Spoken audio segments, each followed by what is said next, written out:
Современный человек не может оставаться равнодушным к тому, что веками создавал народ, а сегодня является достоянием культуры и неиссякаемым источником творчества.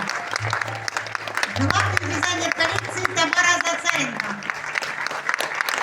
Творческое объединение «Мастерская стиля Этно», коллекция «Детская рогоза». Спасибо, красавицы, спасибо вам. Проходите, пожалуйста, в горницу. Где моя подружка? Спасибо, Ой, красота какая. Ой-ой-ой. Коляда, коляда, отворяй ворота.